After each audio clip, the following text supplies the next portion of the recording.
The View studio was buzzing with anticipation.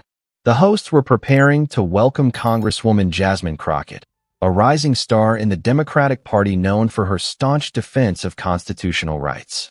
But what started as a routine interview quickly turned into a fiery debate that would leave the audience stunned and one of the hosts out of a job. As Crockett took her seat, Joy Behar wasted no time in diving into the heart of the matter. "Congresswoman," she began, a hint of challenge in her voice, "you've been very vocal about your interpretation of the Constitution, but some would argue that your views are a bit extreme." Crockett's response was immediate and unwavering. "Extreme?" she repeated, her eyebrows raised.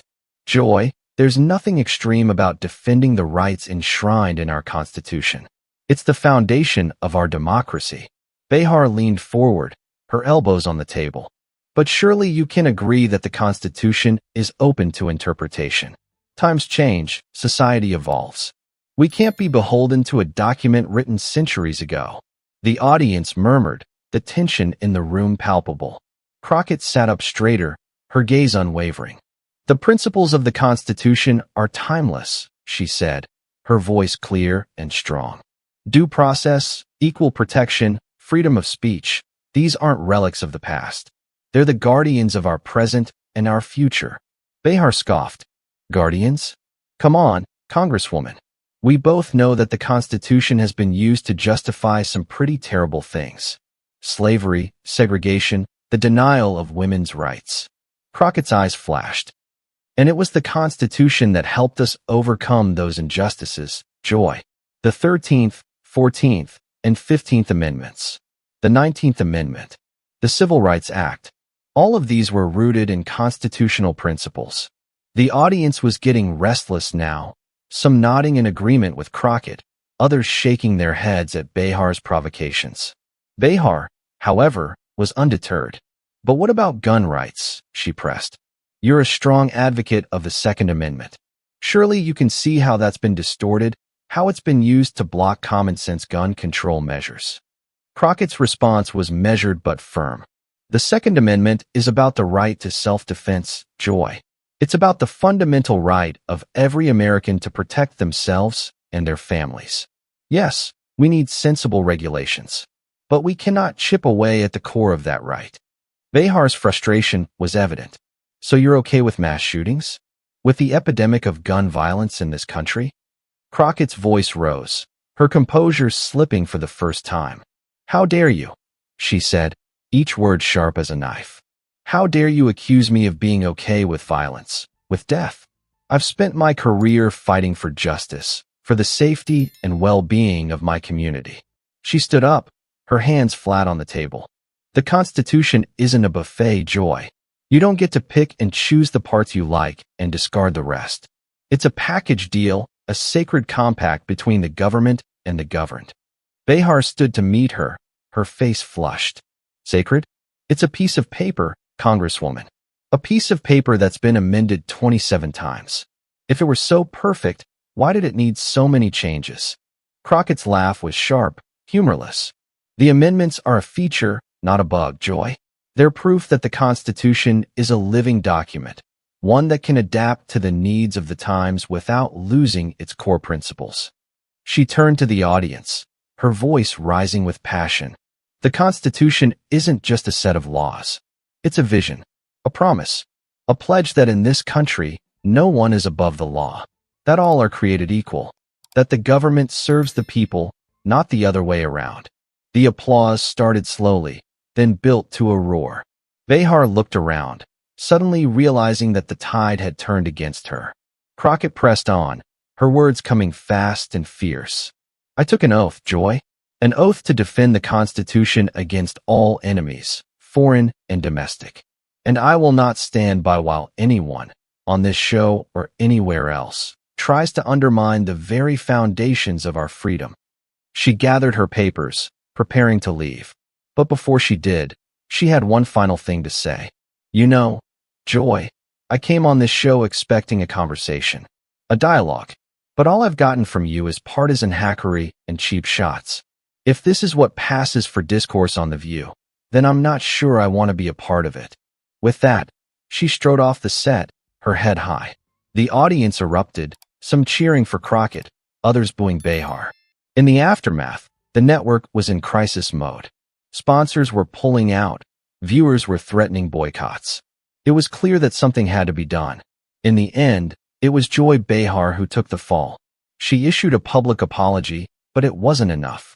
Her contract was terminated, her seat at the table given to someone else. But for Jasmine Crockett, it was a defining moment. She had stood up for her principles, for the Constitution she had sworn to protect. She had shown the nation what real leadership looked like. And as she watched the fallout from her appearance on The View, she knew that her fight was just beginning. There would be more battles, more challenges to the values she held dear. But she was ready to defend the Constitution, to fight for justice, to speak truth to power. No matter the cost, no matter the opposition. Because that was what true patriots did. They stood up. They spoke out. They defended the Constitution, not just with their words, but with their lives. Jasmine Crockett had taken that stand. And she knew, with a certainty that went to her bones, that she would never back down. Not now. Not ever. The Constitution was more than just a document. It was a sacred trust, a promise from one generation to the next. And Jasmine Crockett would keep that promise. She would hold that trust. She would defend the Constitution, as she had sworn to do, against all enemies, foreign and domestic. Even if one of those enemies was a daytime talk show host. Even if the battleground was a television studio. Jasmine Crockett would fight. For the Constitution. For the country. For the people. And she would not yield. Not an inch.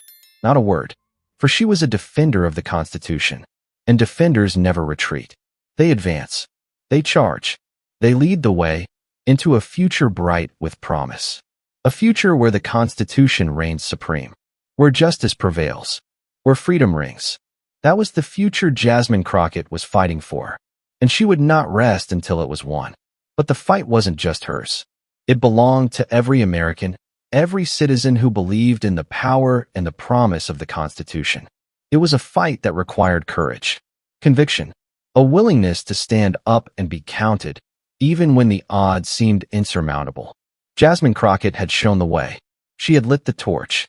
Now it was up to the rest of us to carry it forward, to be defenders of the Constitution in our own lives, our own communities, to speak out against injustice, against tyranny, against all those who would seek to undermine our most cherished freedoms. This was the call. This was the challenge. This was the moment that would define us, not just as individuals, but as a nation. Would we rise to meet it? Would we be worthy of the legacy left to us by the framers, by the generations who had fought and bled and died for the Constitution? Jasmine Crockett believed that we would. She believed in the American people, in their resilience, their decency, their unshakable commitment to the rule of law. And as she looked to the future, she saw a nation reborn, a nation rededicated to the principles that had made it great, a nation that stood tall, stood proud, stood united, under the Constitution, under the flag, under God. That was the America Jasmine Crockett was fighting for. That was the America she knew we could be. If only we had the courage to try. If only we had the faith to believe. If only we had the wisdom to follow the path laid out for us by the Constitution. The path of righteousness, of justice, of freedom. It wouldn't be easy. The road would be long, the battles hard fought. But Jasmine Crockett was ready. She was willing. She was a defender of the Constitution. And she would never, ever surrender. No matter what. No matter who. The Constitution would prevail. And so would the American people. One nation. Under God. Indivisible. With liberty and justice for all. That was the promise. That was the dream. And with Jasmine Crockett leading the charge, it was a dream that would never die. A promise that would never be broken.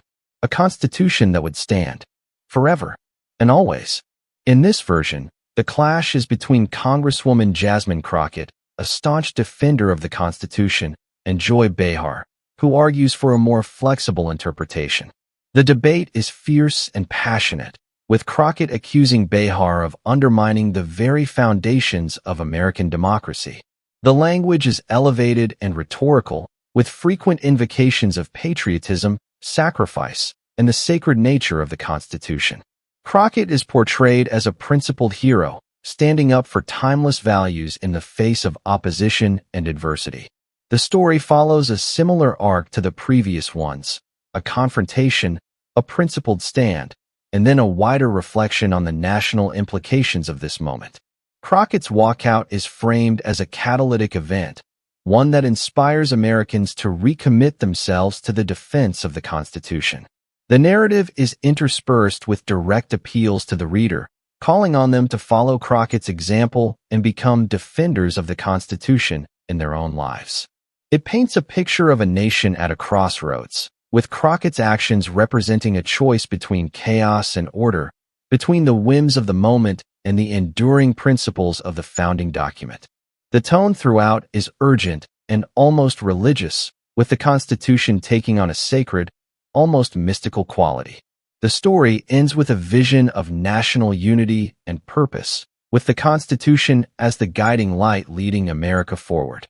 As always, the aim is to create a compelling, emotionally engaging narrative that leaves the listener feeling inspired and empowered. By tapping into deep-seated American values and painting a vivid picture of patriotic heroism, the story seeks to move the audience and spur them to action. Please let me know if you would like me to revise or expand any part of the story. I'm committed to crafting a narrative that resonates with your audience and achieves your desired impact.